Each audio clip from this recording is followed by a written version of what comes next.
Quick poll in the audience. How many households have a teen with a learner's permit? Okay. How many of you have a teen with a license for less than 1 year? Okay. And anybody have a teen with a license more than 1 year? Okay. Good. It may seem like I'm going to talk about my book, but really what I'm going to talk about is my life over the last 7 years.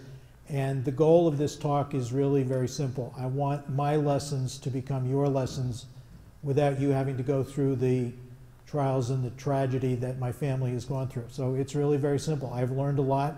I've tried to put it into a half-hour presentation, and hopefully you'll learn things, and it'll certainly save you a lot of time, if nothing else.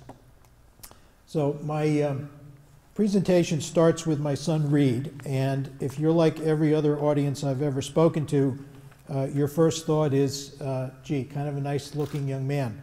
And the reason I can say that is that my wife and I adopted him when he was 11 weeks old, so he obviously did not get his good looks from his dad. But Reid got his driver's license in January of 2006 when he was 16 and a half, same as most teens do.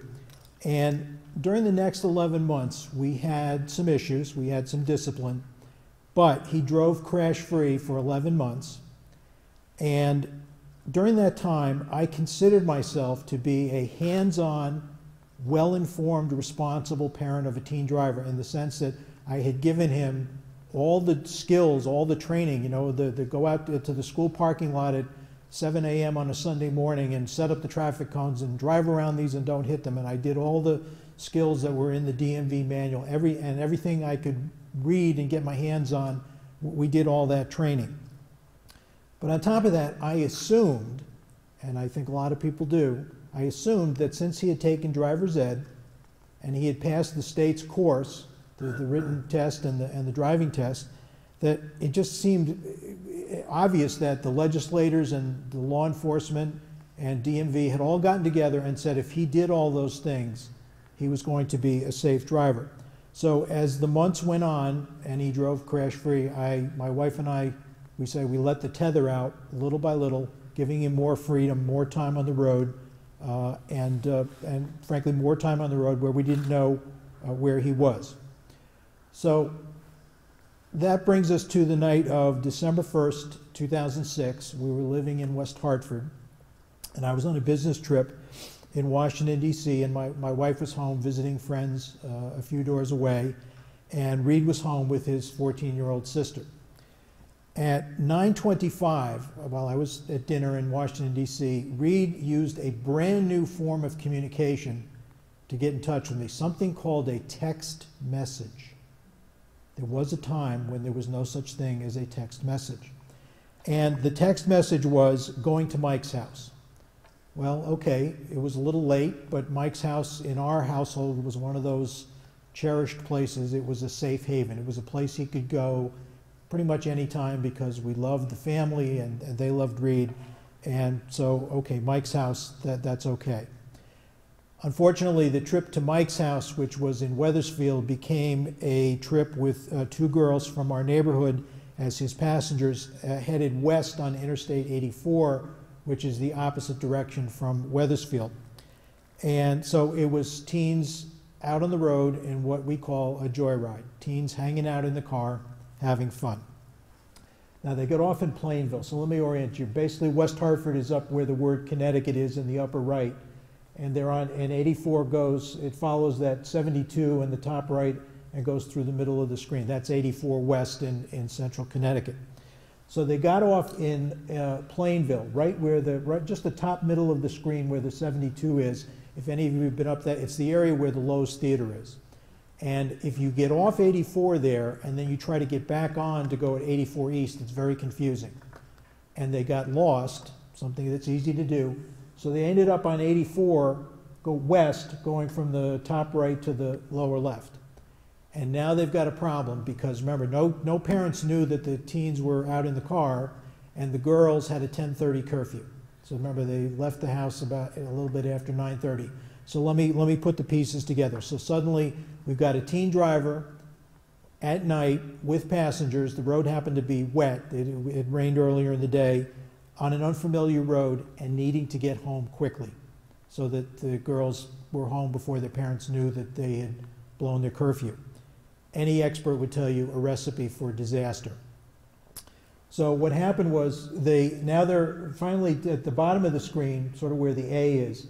They finally get turned around, and now they're on 84 westbound, headed back to, eastbound, headed back toward West Hartford. And they're on that long straightaway, about a 2-mile straightaway past a golf course. And then go back up to the top right where 84 and 72 meet, and you see that's almost a 90-degree curve to the right. And we are quite sure that Reid had never driven that road before. So what happened was he probably was surprised by the curve, and he went too far straight into the curve, realized he was out of position, and did what a rookie driver would do. He jammed the wheel to the right to get back into lane and ended up doing 2 360-degree spins on the highway. And his car hit the butt of a guardrail. The driver's side hit the butt of a guardrail right in the middle of the door, crushed the left side of his chest, and he died 5 hours later at Hartford Hospital. No cell phone, no drugs, no alcohol. His passengers were legal, and at that time the curfew in Connecticut was midnight, so he was well ahead, at least ahead of the state's curfew. So he died of excessive speed and inexperience with how to handle a skid. Now, one thing, I don't know that you can read this, but it says below that he was not wearing his seatbelt. I actually saw the car about 10 days after the crash. It could have gone either way. The seatbelt looked to have been engaged. The girls said that they were all wearing their seatbelts. It is a fact that because it was a side impact, and this was a 1999 model car with no side airbag, probably the seatbelt would not have saved him. One of the rare crashes in which a seatbelt might not have made a difference. But the other thing is, this is just one of these facts that I live with as a parent. When I saw the car, the first thing that was evident was if the impact had been 18 inches forward or backward, he would have been injured, but he would not have been killed. He was exactly the wrong place, and the impact had the maximum effect. One of my challenges in talking about the book and teen driving in general is that I meet a lot of people who say or think, well, I don't have a teen driver in the house right now, so teen driving is not my problem. And I beg to differ in this sense. There are 3 million new teen drivers every year in the United States. Their crash rates, and there's 12 to 13 million total, their crash rates are 4 times that of the safest drivers. But what a lot of people don't understand is that teen drivers don't just kill and injure themselves. They actually kill and injure more people than themselves. So in round numbers over the last decade, 2,000 teen drivers end up killing 3,000 other people, passengers in their own car, drivers of other vehicles, passengers in other vehicles, pedestrians, and bystanders. And sort of one thing that, a quote from a book called Traffic that kind of summarizes it very nicely is that nowhere else do we mingle so freely with others as when we're driving. When you're out on the road, you don't know who's behind you, ahead of you, to the side. You don't know if they're a good driver. You don't know if they're under the influence of alcohol or drugs. You just don't know. But you're out there on the road sharing it with them. Now, another way to drive it home, drive home the message that teen driving is a national public safety crisis is this terrific website, which I highly recommend. It's relatively new, called Drive It Home from the National Safety Council. The problem with teen driver fatalities is that they happen across the 50 states, 365 days a year, 24 hours a day. If it's one teen or maybe two, it tends to be local news. It's a small paragraph in the local section of the newspaper. It is the price of our mobile society. We don't really pay attention unless it's a multiple fatality or multiple injury crash, like the bus crash in Northern California about 10 days ago. So anyway, so what these folks did at the National Safety Council is you see on the lower right, today's teen driver headlines. They actually collect from all the major newspapers in the United States every day the headlines And if you want to get a sense of teen driving as a daily public safety crisis, 14 people killed a day, just go on this website for 3 or 4 days and just look at the stories. You get a fresh crop every day. Now, let me go back to the story. After my son's crash in August and October of 2007, we had back-to-back multiple fatality crashes in Connecticut. 4 teens in Bristol, Connecticut, and 3 in Walcott. And at that point, Governor Reid said, enough is enough, and she appointed a task force to overhaul our teen driver laws, which at that point were among the most lenient in the nation. And as a little background, up until 1996, any teen over the age of 16 could walk into the Department of Motor Vehicles, do some paperwork, driving test, and walk out with a complete unrestricted license. So it's not that long ago that we've had these teen driver laws that sort of phase in the driving privileges. But anyway, so Governor Reid appointed a task force, and she appointed me as a parent. Now, part of my wake-up call, and that's what I refer to my work on the task force as a wake-up call, was once the word got out around the state that we were looking at the teen driver laws, we started getting emails through the DMV office. And I'm just going to read you these are 2 actual emails that the task force got. The first is, while the intention is to reduce the incidence of horrific accidents that maim or kill multiple teens, the fact is the teens need to rely on each other for transportation, and these laws would cause a huge inconvenience. And then second, my personal favorite, the fact is that our children have to grow up, and to do so they have to make mistakes, and some of those mistakes will be fatal. So a parent actually wrote that. And I have to tell you, obviously the impact on us as a task force was, we better get these stricter laws in place quickly. But one reason I put this email in my presentation is it illustrates a very, very important point about our teen driver laws. Now, you may think, government should not be intruding in our lives, but the point of teen driver laws is to take decisions out of the hands of parents. And frankly, given what I've been doing for the last couple of years, I have met many, many parents who say, thank you, in the sense of, I'm glad I have the teen driver laws to rely on. Honey, I would love to let you go to the movies with your friends and come home at midnight, but the law says we can't do it. So it takes the parents off the hook. I have to tell you one other side story. I mean, there are some light moments in this story, believe it or not. While we were getting these emails, a civics teacher at Litchfield High School told his class, there's this group in Hartford meeting and they're going to change the teen driver laws, and you better write to them and tell them what you think. So we got a handwritten letter. This was the cutest thing. Written by 2 15-year-old boys. One boy in his own hand in pencil wrote the first half, and the other boy wrote the second half. And their basic message was that if you make the driving age 14, then by the time we're 16, we'll have 2 years of experience. I always wonder where those boys are now. They must have made their first million by now. All right, so anyway, this is the basics of the major changes that were made in Connecticut's law in 2008.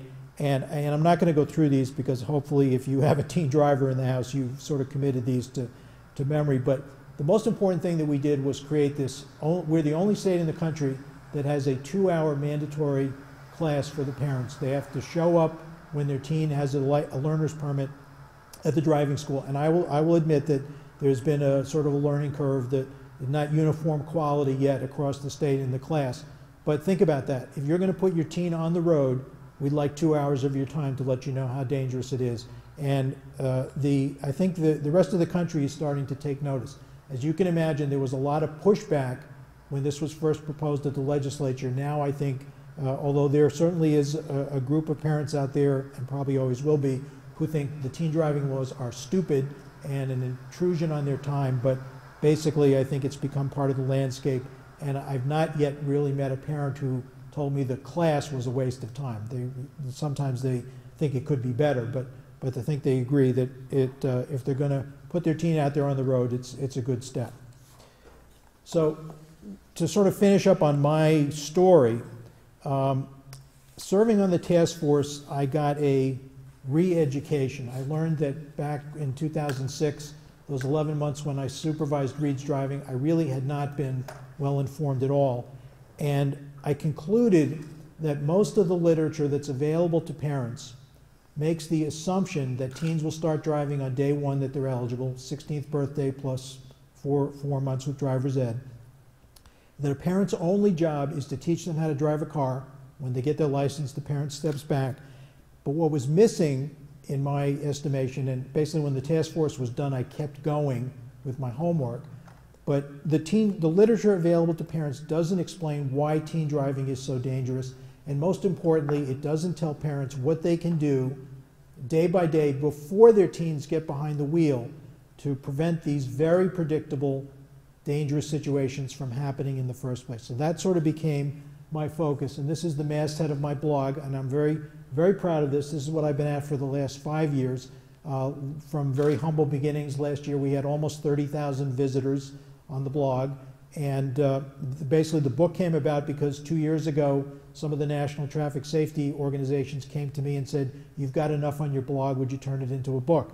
And I was happy to do so.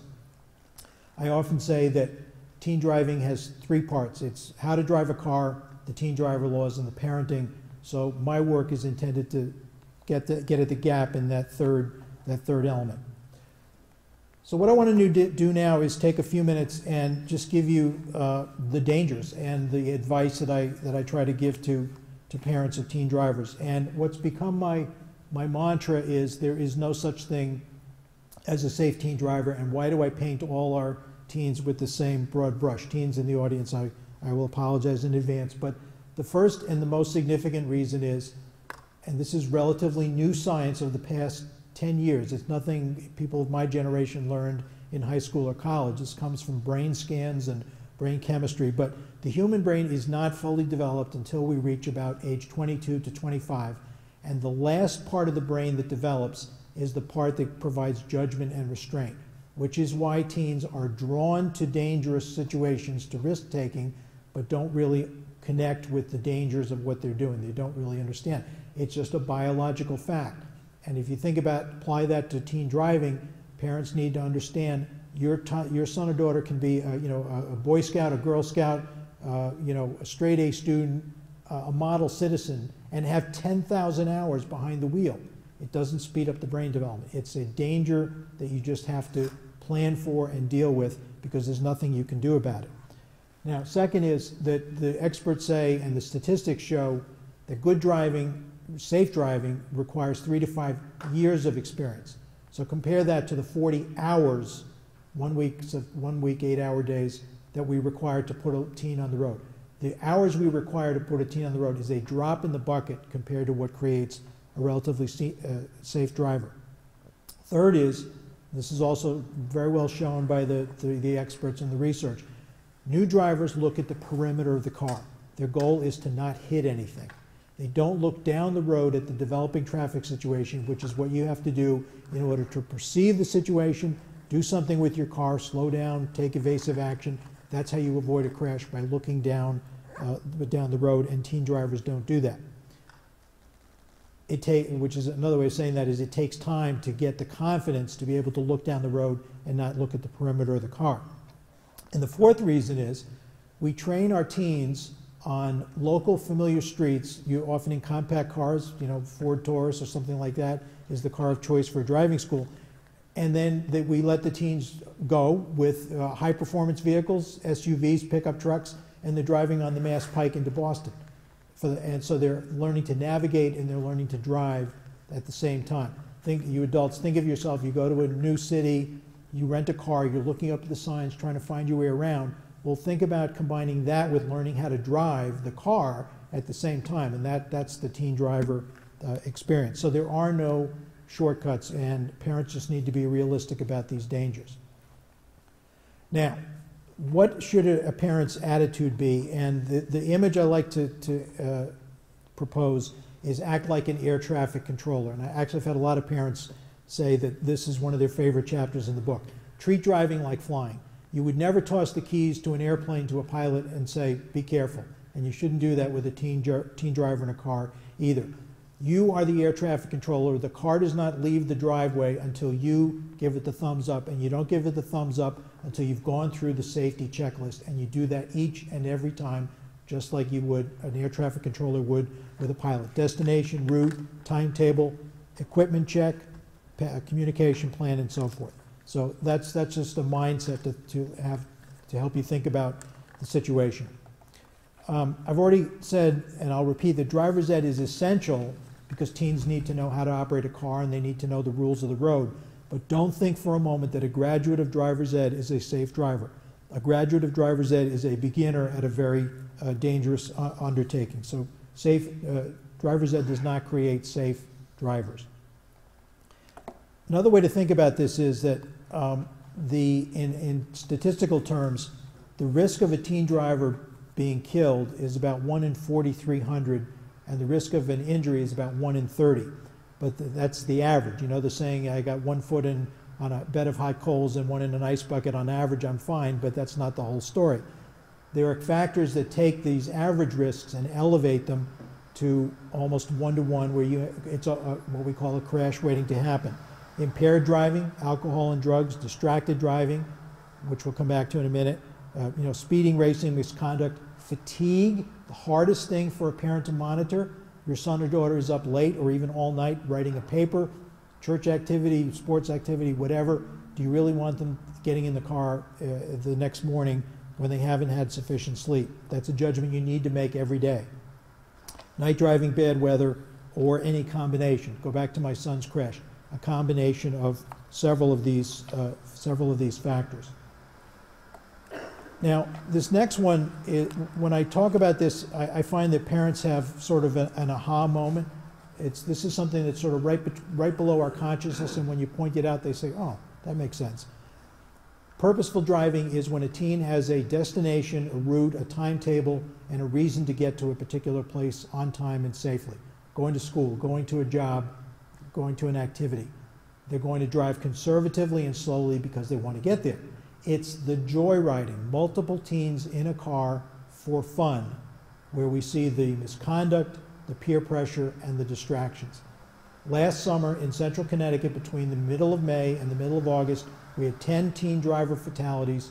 8 of those 10 were teens on a joyride. Multiple teens in a car out for fun. So that's an important distinction to keep in mind. And similarly, with regard to passengers, the simple thing to keep in mind is every teen passenger, not an adult supervising a teen driver is a good thing, low crash rates, but teens with teen passengers is where we see exponential growth in the crash rates. The AAA Foundation, national organization, delivered a study about 18 months ago, 10,000 crashes from 2005 to 2010 involving a teen driver with passengers, and the statistic that jumped out at the whole nation was 70% of the drivers were boys. So unfortunately, in this particular danger, boys are much more the problem than girls. Again, that's 33,000 girl fatalities, but 7,000 boy fatalities. So it's something to keep in mind. Now, the other part of passengers is siblings.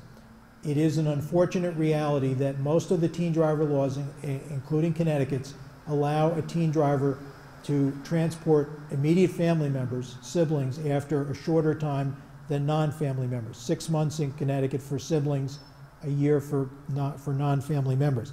Is that because there's some evidence that siblings are better passengers? Absolutely not.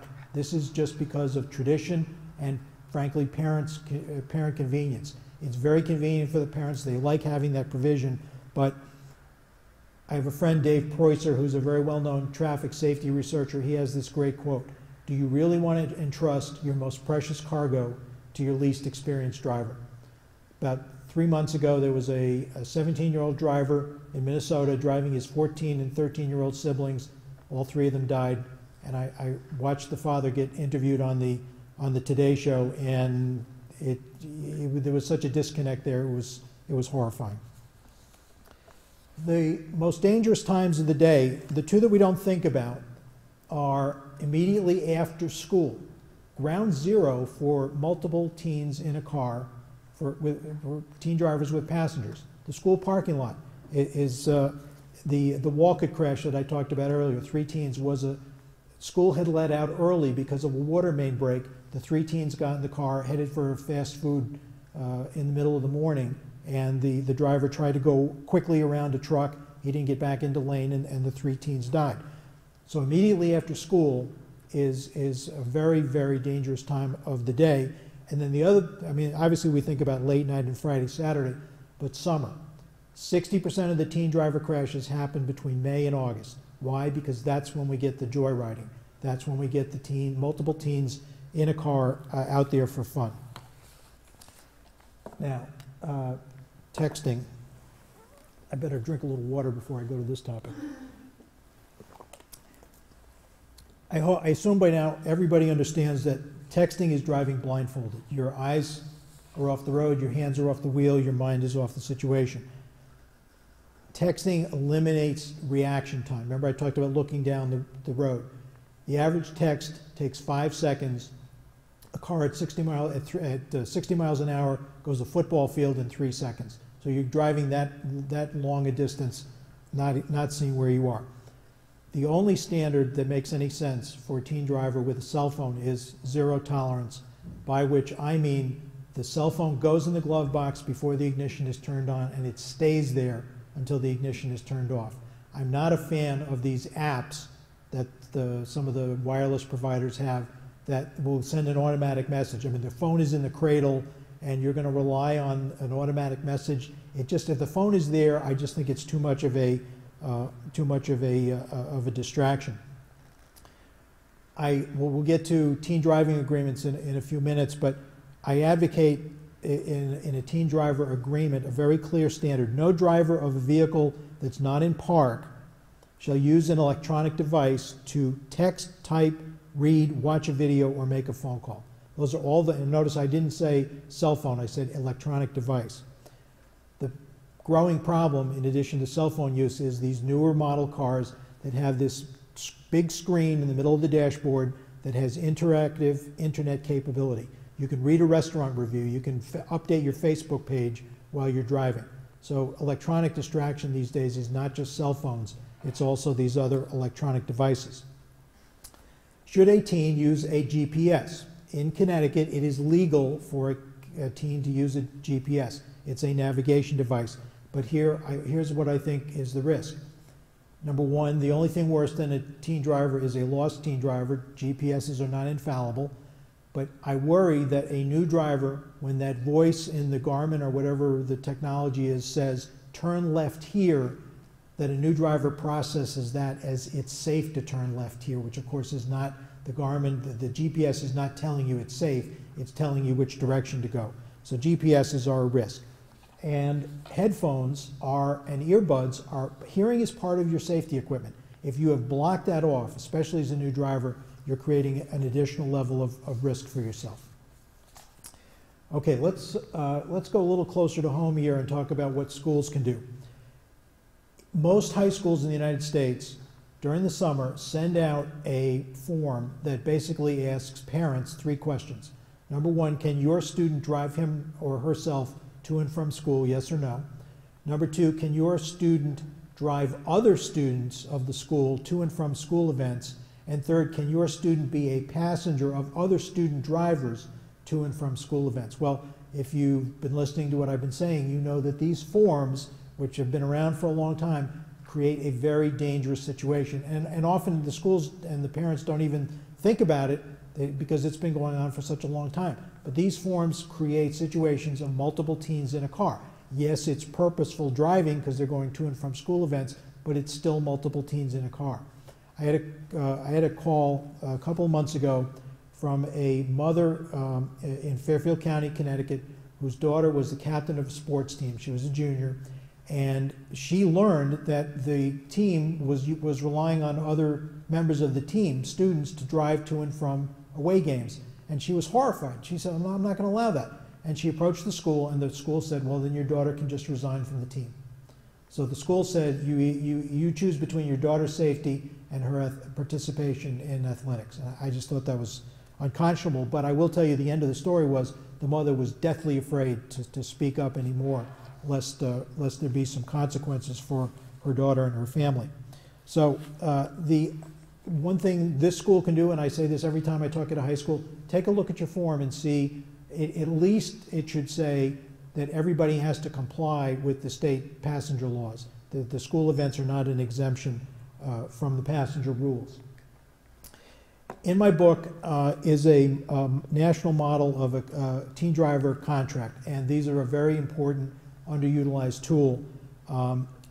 After starting my blog, I took about a year, and there's hundreds of models out there on the internet, some good, some bad. I tried to find the best models, and I put them together. And basically, I think the components of a good one are a list of the safety risks, some very clear rules. I saw a lot of contracts out there that said, if I violate the teen driver laws, I may lose my privileges for X days. What do you mean you may lose your privileges? That's like saying if I buy your house, I may pay you. So you're going to have clear rules, and then at the end, a mutual commitment to safety.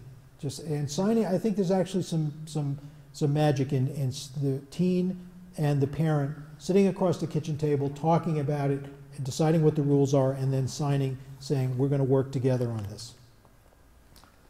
Okay, let me finish with this. People ask me, okay, Tim, I looked at your blog, I read your book, where do I start? And what I've come up with is a formula. I don't know if you can see it at the top there, PACTS.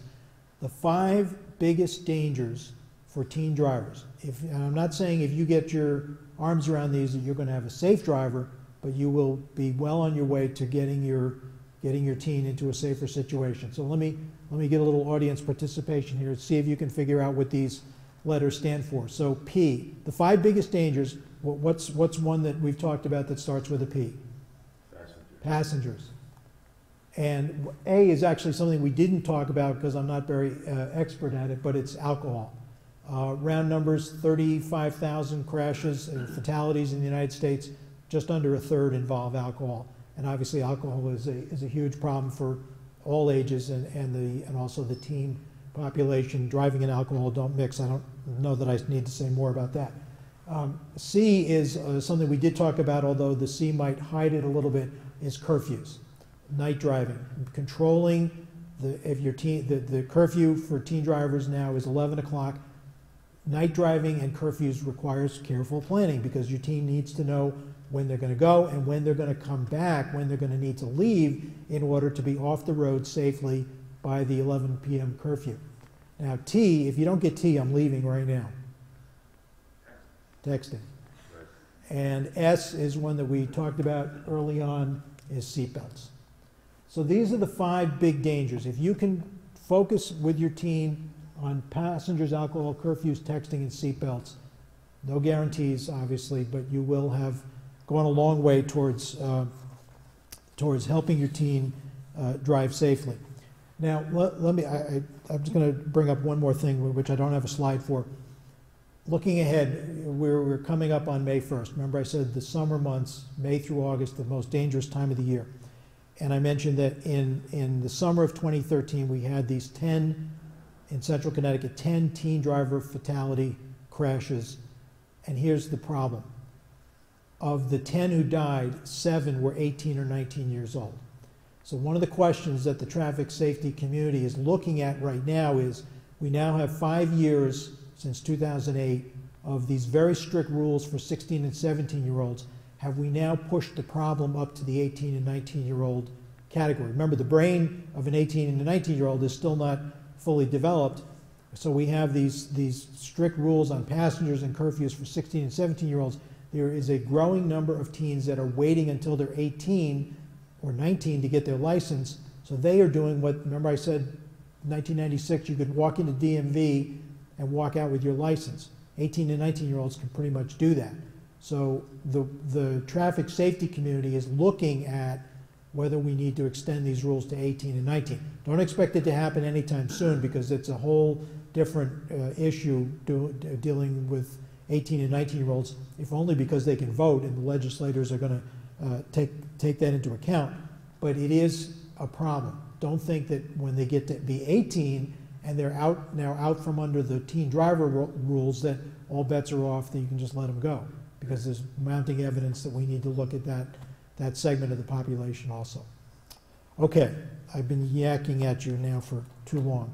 I can stay and take questions as long as anybody would like, and I very much appreciate your listening to what I have to say. I hope it's been helpful. So anybody have any questions? Yes, sir. Yes, ma'am.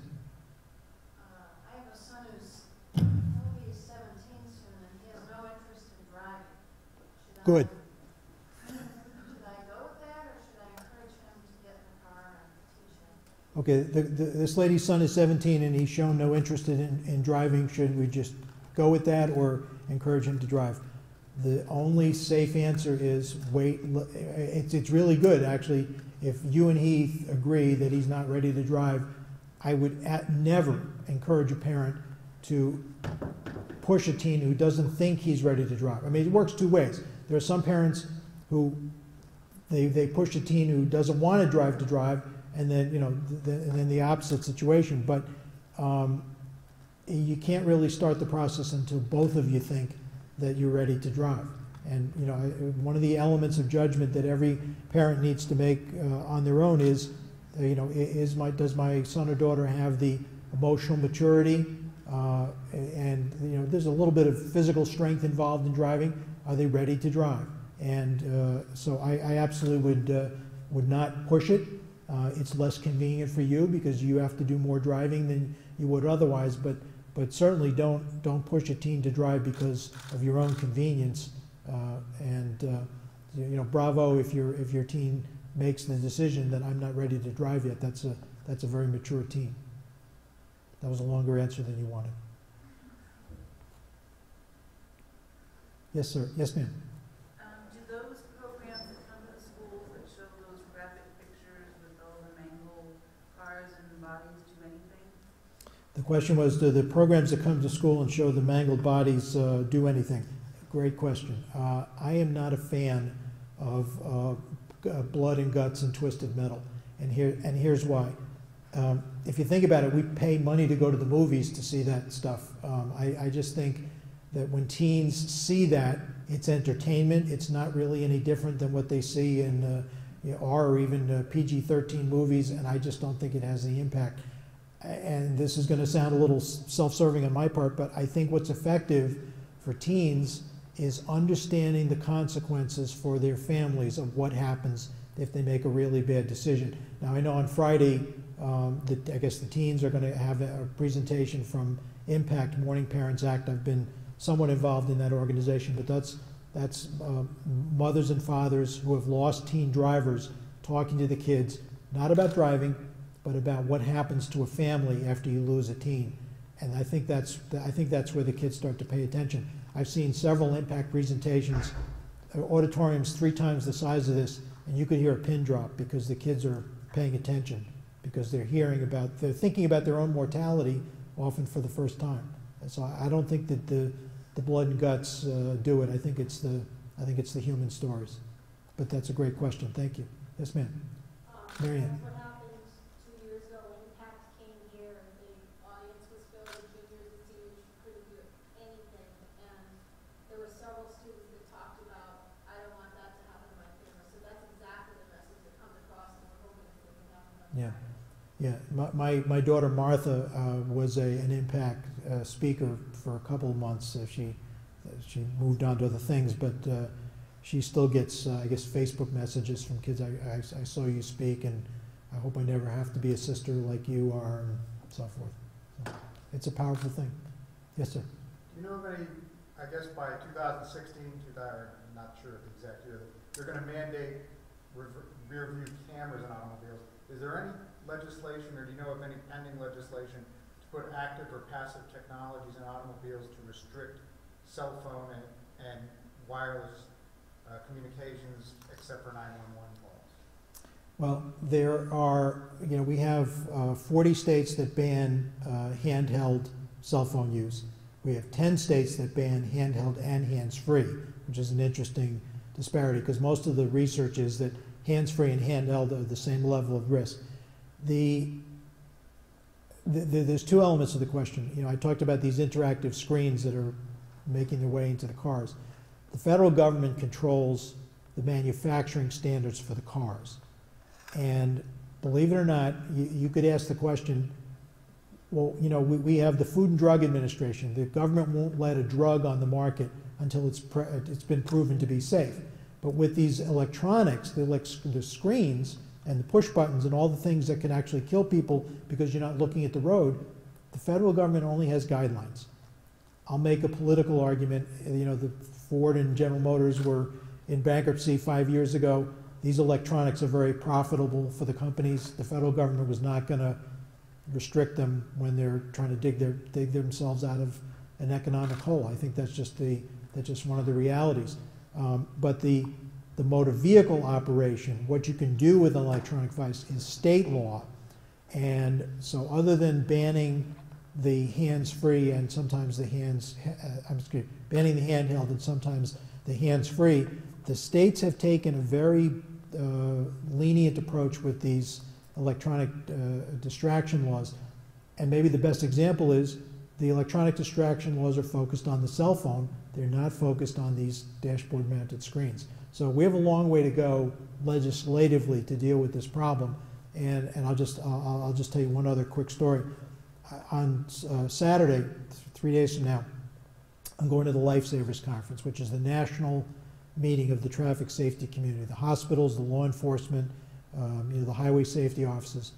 And last year, the keynote speaker was a woman named Caroline Nunnally, and some of you of my generation may remember this.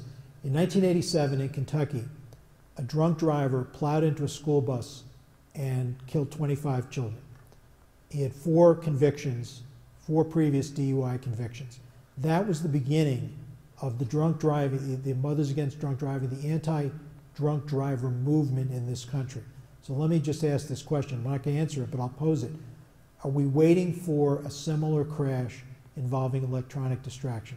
Somebody texting who plows into a school bus and kills multiple kids. Are we waiting for, I think we are. I think that's where we are in this country. And it's going to take the huge loss of life before we get serious about that, my opinion. So. Okay, looks like we've exhausted the questions. I will stay around as long as anybody would like. I've signed all the books in the back. Be very happy to have you take one. And I guess we're videoing this, and so if you know a parent of a teen driver who could benefit from a couple minutes listening to me talk, then just alert them that the video is out there. Thank you very much for coming.